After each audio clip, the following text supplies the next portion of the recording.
have not said one thing about the security in Singapore. He doesn't need it, bro. Have you looked at him? He is tall. What are you talking about? Yeah. And he's Russian, right? I'm Max Chernov, your insider to Expat Life. I was the guest on the popular Singapore podcast Plan B, where I shared why many foreigners don't assimilate in Singapore, whether I face haters in real life, and the biggest difference between Russians and Singaporeans. Big thanks to Plan B. The Spotify link to their show is in the description. Let's go. I chanced upon Max Chernov for quite some time already. Okay. And especially I feel his insights and the guest insights that he has invited, very interesting. Okay. As a local, I value this sort of content. I get to learn more about our expats. Because, generally locals, we have, I wouldn't say stereotype view. Our own bubbles. Yeah. We don't really, we are not introduced. I mean, just as a matter of day-to-day life, you're not going to be exposed to them unless you work in a place that's very multinational. And sometimes from a cynical lens, like they will say, oh, it's expensive to buy. And I'm like, expensive? How much is your pay versus my pay? That's all. That's often the... But you'd be surprised, no? There are many expats that don't earn like crazy pay packages. And so we're here to actually find out a bit more. Yeah. At one point of time, I think his channel was one of the fastest growing expat life kind of channel until there were a few spin-offs by other expats also trying to do this. Oh my. Then I say, you copy Max. Yeah. That's a good sign. We are with Max Chernov in the studio. Welcome to the show. Welcome. Yeah. Thank you for guys. coming. Yeah, Thanks for 288,000 subscribers. That's madness. Awesome. You would have gotten the YouTube plug already. How long did it take to build that audience? Basically 2 years. I think. Wow. Yeah. Wow.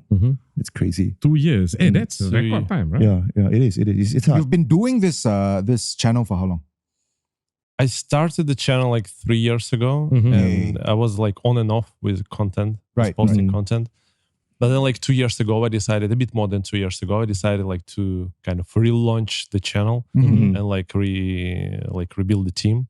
And so we've been doing it full time for 2 years. Yeah. Nice. What was your motivation in wanting to explore different perspectives within the expat community?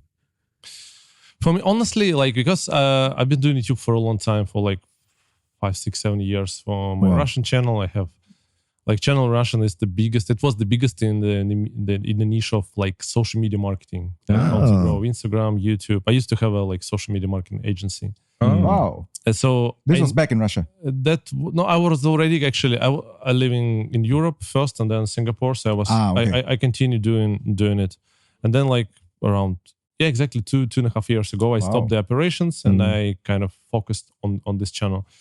But answering your questions about why expat community, honestly, we test different topics, different formats, different type of guests. Yeah. So I actually started with interviewing local entrepreneurs 3 years ago, and it didn't fly. So we tested different type of content, and then we found I interview my buddy, American guy, and then the videos before they gained maybe 3K, 4K, 5K views, and that video gained 30K. I was oh shit, wow, something behind it. Something's working. Yeah, and then I introduced another guy, Russian guy. He's been here forever, did national service in Singapore. Wow, he's a PR.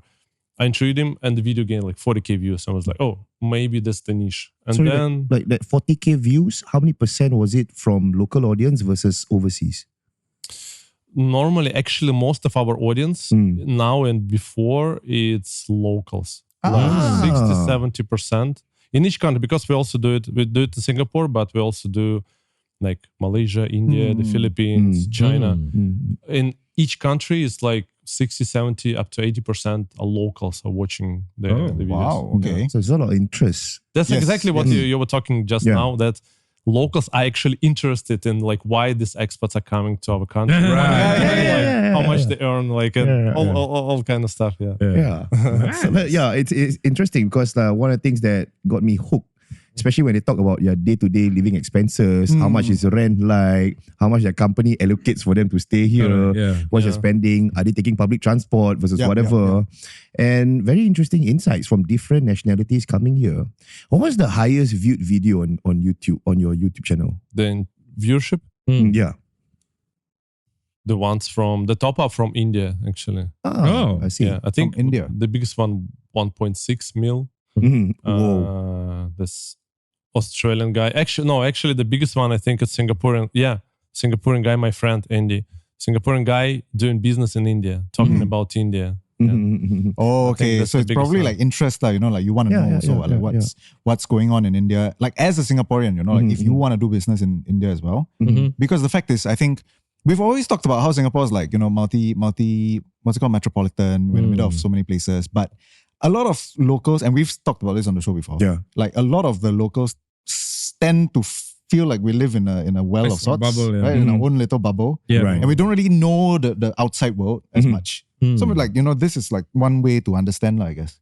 So right? From a media perspective, you mentioned you started in Singapore, but you also have verticals in focusing on different countries in this region as well. So do you have to go there? Do you set up there? Do you? Yeah, I go there. So in December, I was in India, Chennai, Tamil Nadu, and in Goa.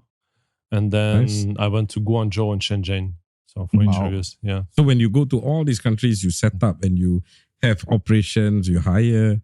No. It's like, honestly, like, so my setup is pretty easy, pretty simple. So it's basically 2 cameras and like clip mics and that's it. And now I actually start like you guys going more advanced.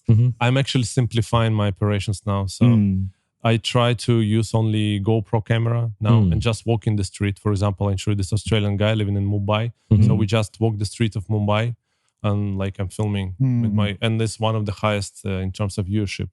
So it's actually on YouTube.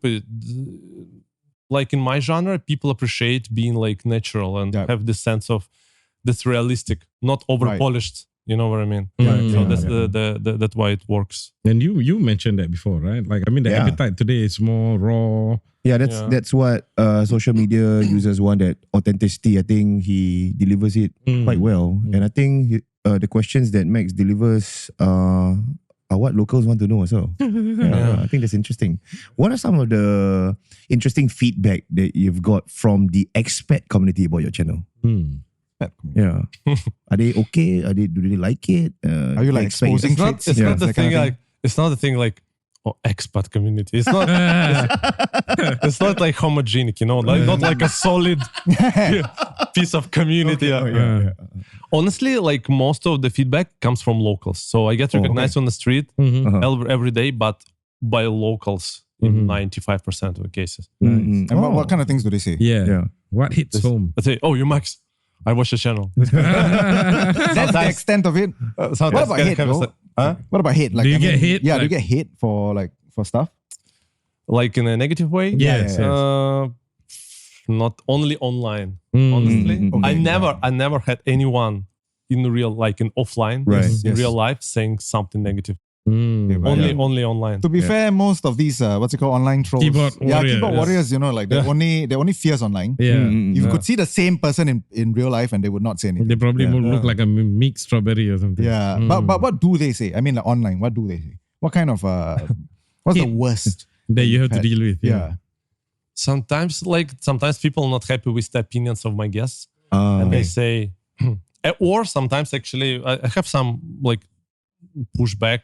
When I interview foreigners who actually stay in the bubble. For example, I interviewed this guy. He's been in Singapore like for 40 years. Okay, but you clearly see he doesn't go to hawker centers. He not interact with locals.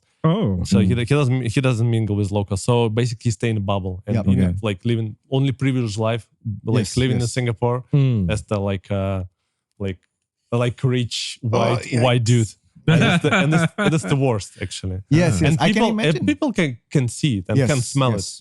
That's true. This channel is now my full-time job. But before, I worked as an engineer, brand manager, I ran a media agency. But YouTube is actually my dream job. Small team, big profits, everything is done remotely, and it aligns with my passions and values. So some of you might be also thinking to start a YouTube channel for, let's say, some additional passive or semi-passive income. So I made a video lesson for you where I break down my 5-step strategy, which helped me to grow this channel to almost 350,000 subscribers within just 2 years. I also used the same one to grow my other channel, different language, different niche, to 300,000 subscribers. And I always use the same strategy when I help my students and clients to grow their channels. I also explained how this blueprint can help you build a semi-passive income stream of at least $10,000 a month. So this lesson is packed with value and I'll probably start selling it later. But for now, I'm giving it away for free. So I'll leave a link in description, click it and grab it if it's still available. What's your opinion? Is it better? Are you of the view that expat communities, wherever they are, should they be like taking efforts to interact more with the locals, exchange ideas, exchange opinions, understand, or in some form of integration? Is that better, or are you okay, in your opinion, let them be on their own? I mean, people choose how to live. I mean, I think it's okay. Like actually the advantage, or maybe the disadvantage of Singapore, Singapore doesn't push you to integrate. Yeah, because like so many. That's a problem. But it's so many like expats. Like British community in Singapore is like 30,000, 40,000 people. Wow. 20,000 French. Like oh, you know these numbers just off the back of your head. Like 40,000 Americans. Like a lot. And like compared to, let's say, if you live in Paris, in France, or in London, it's kind of the culture and the society will push you to be like Englishman, like to get this, you know, to assimilate more. At least, that's. But in Singapore or in Dubai, it's not the case. Like Carol, for example. Yes. But Singapore also doesn't push you to assimilate. If you want to live in a bubble, you get your visa renewed every 3 years, or you can even get your PR. You pay taxes, and then But I mean, it makes sense to integrate if you want to experience the place. Yes. I mean, for me, it's like no-brainer to integrate. Yes. I mean, that's why you do what you do. Yeah. But you know, like, I mean, I get that it's easy, right? Because oftentimes, and you mentioned this just now as well, like when you go overseas, like you just naturally gravitate to other people who share your background, even if culturally you're different, but just by virtue of you being expats, you encounter the same kinds of problems, like you said, rental, where to get food, where to whatever. So you meet people around those circles. But I mean, when you say that, for example, the government doesn't push expat communities or people to assimilate more, not assimilate necessarily, but to integrate mix around, more. To mix around. Then to me, that's a problem. Yeah. Like, because if you, I mean, I know that we've been shitting on Europe a lot. But I mean like the existence of a rich white dude. Exactly. Who's lived here for 40 years and doesn't even go to a hawker center. I think that's a problem. And you can imagine like many Singaporeans getting upset when they see somebody when like I hear like that, I feel it's a failure of the system, because if you are a PR, you're a resident here, then you must identify with this place in some platform or other, right? And if you can't connect with the locals, then why you want to be a PR? But you see, on the other end of the spectrum, we interviewed there's this Bangladeshi expat as well. Yes. And then he mentioned that because also the foreigners have been working in silos, the migrant workers. There are right now efforts to actually integrate university students. They have like programs in place. That's for the migrant workers. Yeah, I know. I mean, I took part in some of these before myself. But I mean, they're few and far between is one. And like, you know, it's quite different, like comparing the migrant workers, like the migrant laborers with like, you know, certain like levels of expat communities who tend to work in maybe more professionalized jobs. Who, you know, have very different standards of living to begin with. So like it's a little bit difficult to compare those, because, you know, for like you said, like the stereotypical view of a Singaporean, of an expat, is rich Ang Moh dude. Right? Like probably from the UK or from America or whatever. Who like basically goes and spends his days in social clubs. All Russians. Yeah. I do notice. I mean, like, I don't know if you share this assessment. I've been noticing a lot more Russians in Singapore recently. Like even in heartland areas. Because I'm walking around and I can hear people like speaking Russian, and I'm like, oh, hello. Okay. If you go to Phuket, I just went from Phuket yesterday. It's like crazy. It's like too much. Too many. Really? I don't want to be surrounded by so many Russians. You left the place for a reason. Actually, so why did you come here? Why? Yeah. So the story is like me and my wife, girlfriend back then, we spent like 6 months in Singapore in 2014 because she studied here. Oh, nice. MBA in Seattle. It's a French school. Okay. Here's the Buena Vista one, the campus. So, and we love the place. I never been to Asia before, but like I spent like this half year in Singapore, just love the place. But then we actually end up in Europe. So we lived in Ireland, in Dublin. But we always wanted to go back. Somehow like we didn't resonate with Europe that much. So we like Asia. And then eventually she was in Google, so she was transferred by inside the company. And I did my own business. So I was the dependent and she was the main. Right. Nice. Yeah. And then 6 years you've been here. Yeah, 6 years. Yeah. Wow. And your kids go to international school? Oh yeah, you have 2 kids. Yeah. How was that experience for you? Like enrolling? Wait, born here, right? Because you mentioned one of your kids. Second one born in Singapore, first one born in Dublin, in Ireland. Nice. Wow, okay. Yeah. Are you intending to make Singapore your forever home? Yeah. You've had kids here. Me, yes. Singapore, I don't know what Singapore thinks. Like, if it's mutual. No, but after this interview, don't worry. the one before me was Lawrence Wong. Because you're trying, right? You're trying for PR. It's like, are you trying for kids? You've tried and done. You've tried and done. Yeah, we applied. We applied, got rejected. So we will definitely apply again. It's a bit like the process we can talk about separately. The PR is unclear. The process works. But like I would definitely stay in Singapore because I love the place. I used to live like in many places. So it was like some foreigners, they come to Singapore without intention. But we intentionally came. We intentionally chose the place. So I would definitely love to stay in Singapore. It's just for me the concept of like being in some place for like forever. It just kind of doesn't work for me anymore. I mean, the world is too fragile. And I mean, like he's been a traveler all his life, essentially, right? Like from Vladivostok, right? You said then he moved to Moscow. So within Russia, you moved around. And then after that, outside of the country also, you moved around. So I guess, I mean, you're just traveler at heart, lah. But I mean, okay, so you've kind of like sank in roots here, kind of like, because 6 years is not like a fleeting period of time either. You've been here, you've had kids here. So your kids go to like what? International school, local schools? Yeah. How was that experience? Older one to international school, grade 2. The younger one, she just started preschool, like kindergarten. So like, do expats have, are they able to join like public schools?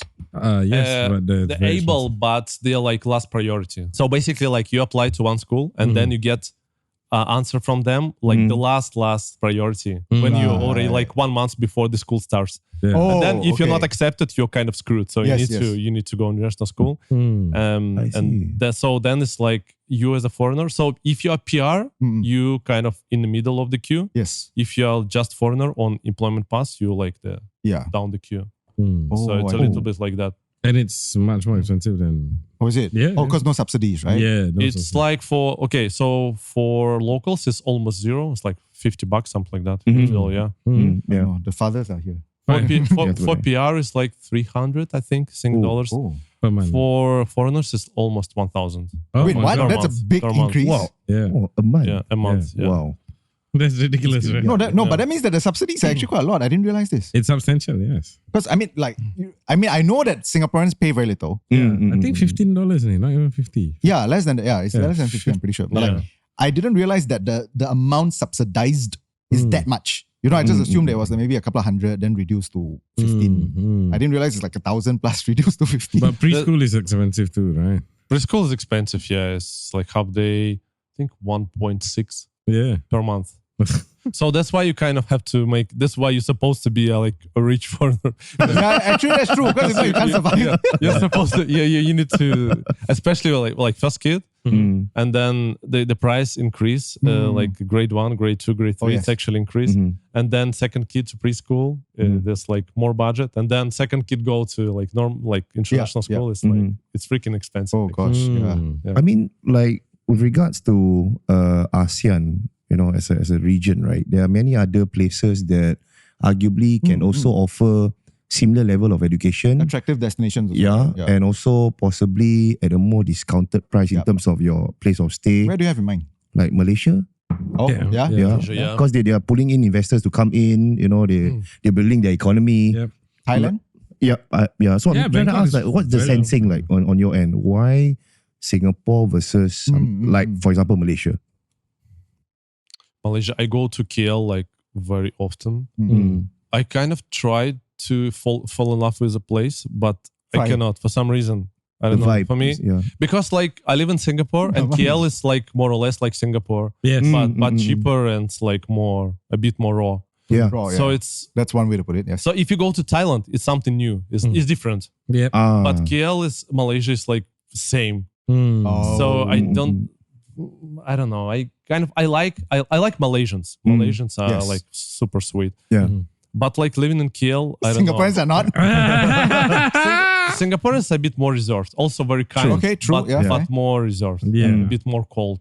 On the surface. Yes. You know, ironically, that's the stereotype of Russian. Yeah. But also like Russians abroad and Russians in Russia is different people. It's actually about everybody. Like Korean in Singapore is Korean in Korea. It's different. True.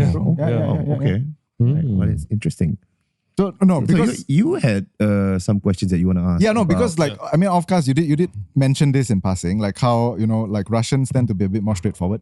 Like they say what they mean, and I have noticed this about Europeans. I think in general, like the Dutch as well are very straightforward. Oh yeah, they're like, the most straightforward. Dutch is crazy. Like they will offend you. Like they will offend you without realizing. Because that's just how they speak. No, they realize they want to offend. Is that what they do? Dutch style, yeah. So that's the Dutch. But I mean, with Russians, I think like you guys are just quite straightforward. It's just a cultural communications thing. Because when I was learning Russian at the center as well. I noticed this because there were points where I felt like, should I take offense at this? But you don't seem to intend any offense. So am I just being too sensitive? Because like I'm like Singaporean, right? Like we're a bit more face. Yeah. Like we're a bit more like we give face a little bit more. So we're not as straightforward with certain things. But so culturally, I mean, how do you deal with that difference? Like when you came here, was it very stuck for you? Like you say, you know, Singaporeans are very reserved. We're not that warm, maybe. Not very reserved, just reserved. Just reserved.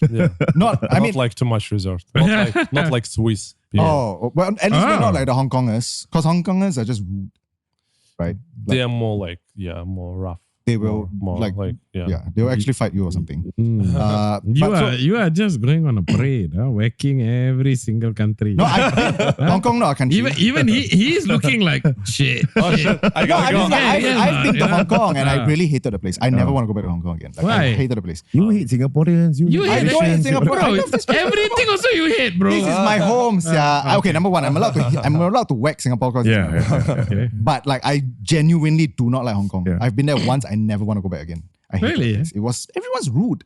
Everybody's rushing everywhere and they're rude. It's interesting that you know, from a business angle, you've made this your full time. Is this your full time? I see you sold courses online, and you did mention that that it was a pretty good living being a content creator. Would you have imagined back then when you started the YouTube channel that you would be, I mean, technically as successful as you are right now? What did you do before? This is the agency, the social media marketing agency. Right. So when you started it, you had a vision that it will be like what you built previously. That one before, that was different business. So and we grew a lot actually during COVID. We grew to 45 people in the team. So it was that's a big team. Wow. Yeah. We were like quite like prominent agency. But there was different business model. So basically there was like, I did YouTube. So we generated leads and clients for our business through YouTube. For this business, it's actually a blogger's model. So basically we are like a virtual real estate. So the video, it's a real estate, and it's real estate. We rent out the places. So basically we sell sponsorship deals, advertising. So that's the thing. Yeah, and like the courses is like tiny part of it. So the course, because like how many people they watch the channel, how many people want to start the YouTube channel? Like it's like tiny, because the topic is different. Yep. It's not that one. So we focus on generating as much views as possible, and we sell brand deals. What is the dream and aspiration of this channel? Do you aspire to be, something bigger? What is the grand vision of Max Chernov? Okay, like one of the inspirations, I want to be the biggest like interviewer in Asia, and because for me, it's already quite unique. So this Russian dude living in Singapore, interviewing expats, so it's already like this angle. It's quite unique. But I try to enjoy the process, honestly, because like when I managed this, like the team of 45 people, that was like super overwhelming. So it's not flexible anymore. You're like super busy. And with this business, I try to keep it like lean. The team is like, I have 7 people, but I don't want to grow. I don't want to like launch different like verticals for this business. I want to stick to what I like travel the world, interview interesting people, and sell brand deals. That's the thing. Would you encourage people to consider content creation and influencer marketing, for example, as a viable future employment? No, for sure. I mean, for example, you guys are doing it for local market, local audience. The thing is, if you're only like focusing on the one market, the local market, Singapore market is pretty small. Yes. So it's more difficult to monetize unless you find the angle. Like I know like some financial YouTubers, they're in Singapore, they're doing well. But yeah, I mean, if you treat it like a business, then you can make a living out of it. Even I mean, we definitely have plans to go into other markets as well. Yeah. But okay, so coming to your what's it called, like the expat side of things, like business side things aside, right? Like talking about expats. So boring, no. In fact, no. I wanted to say like how only you like this kind of thing. No, it's quite refreshing how like we've spoken with other people from overseas as well. Yes. And like you have not said one thing about the security in Singapore. He doesn't need it, bro. Have you looked at him? He is tall. Yo, he's very tall. Yeah, what are you talking about? And he's Russian, right? He doesn't need the safety. No, as in like, like every other foreigner you meet, like as in because like, and I'm not just talking about, people we've interviewed here, like people I've met also just like from school or whatever. Anytime they're new to Singapore and then they you ask them to describe Singapore, then they'll be like, oh, it's so safe. Oh, it's so many cameras. Oh, the food's so nice. Oh, the weather's so nice. Or whatever. That's like the passé thing to say. But you have not said a single one of those things. Yeah. What was it for you? What was the magic? What was the magic for you that kept you wanting to come back about Singapore? The safety. I feel, when I fly to Changi Airport, I feel very safe. Best airport in the world, by the way. Because you can leave your bag around. Exactly, You leave your laptop in the cafe and you just go to the toilet. No problem. Yes. Oh my God. Okay. And the food. The variety of food is impressive. It's obligatory. It's obligatory. He has to say it when he's here. Yeah. If not, nobody's gonna. Who else is going to like accuse him of being, paid for by STB or whatever, right? Like where else is that gonna come from? Where's my money, by the way? There's another Russian guy in Malaysia. His name is Alexei. Okay. Do you know him? I mean, how many Russian guys do you know named Alexei? What do you automatically assume all Russians know each other? He said they all know each other. Not like all. They probably there have are a lot of Russians in Malaysia. Yeah, and more which than Alexei? Singapore thing. So this guy Alexei, he does similar type content, but he doesn't focus on the expat community. But I think his angle is more of what, as an expat, what are the things that you pick up on? So like I remember one of his first videos that I watched, like he went to a mechanic. And like he was telling the mechanic his old Mercedes like broke down. And then the mechanic checked and said, look, you just need to turn this thing and then you're fine. Don't waste money. Then he's like, wow, this is the first time in my life that a mechanic hasn't ripped me off. So he has that kind of content, like the experiences of living in Malaysia from an expat perspective. Right. So since you guys probably have some secret Telegram group, do you know him or something? Yeah, of course. I grew up in Vladivostok with Alexei. Yeah, my schoolmate. Yeah. Then our life split up. Yeah. I went to Singapore. He went to Kuala Lumpur. Yeah. I genuinely do not know whether he's He is joking. Max, coming to a close, like especially for our listeners who have just possibly discovered you. On our platforms. Do you watch videos? Yes, I watched a few. But I mean, many of the times, like you said, right? When expats talk about Singapore, there are certain cliches that people do tend to fall into. Oh, it's so safe. Oh, it's so nice. So I mean, sometimes it does get a bit annoying. Get us excited about what's to be expected in your next few releases. What is to be expected? So actually, for Singapore, I try to, because my core audience in Singapore, and like the audience is very receptive to other topics, not only like the expat life in Singapore. So we talk about like money, health, relationships. So I try to also get the topics broader.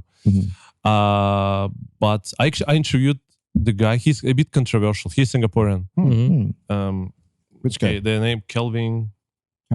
XMP. Kelvin. The Facebook guy, right? Chen, Kelvin Cheng. Yes, Cheng. Yes. Oh my God, yes. He was like the original Facebook commentator or something. With that boy, the whole. So he commented something on Facebook, and then the boy, foreigner boy, commented on his Facebook, and he got to jail. That's the story. Oh damn. I think. Cut it. I did not follow this. I don't know what. Got it. Okay. or else. Otherwise, consequences.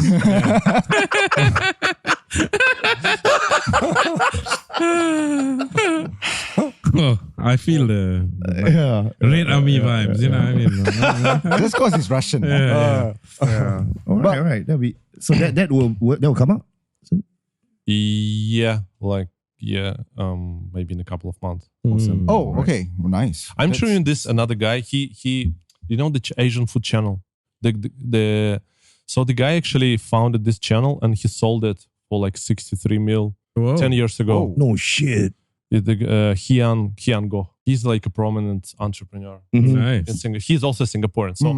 So I try to get more Singaporeans to the show. Okay. Nice. That's awesome. So that's to look out for in the future releases on your channel. Do you want to do any interviews for us? Like, what do you mean? Although I don't think we can afford you, but yeah. Like I interview you? No. Oh. Like it's just the three of us, so we won't have time to fly all over the place. Yeah. Like, so if we ever need you to fly, say to Goa. Like as a security guy. No. No, to do interviews for us, would you do that? We can discuss it. Yeah. All right. Nice. Max, it's been a pleasure having you on board, and we're looking forward for more video releases in the future. Yeah. And tell our audience how they can follow you on socials. Are you on TikTok and Instagram? Yeah, Max Chernov YouTube channel. Yeah. And then Instagram, it's called Chernov Networking, or like Max Chernov Singapore. You will find me. Right. Yeah. Thank you, Max. And if you're tuning in right now and liking the content that we're producing, don't forget to share with your contacts. Put up snippets on Instagram. Tag us. We'll repost it. We'll see you only on planb.sg on the next episode next week. Bye-bye.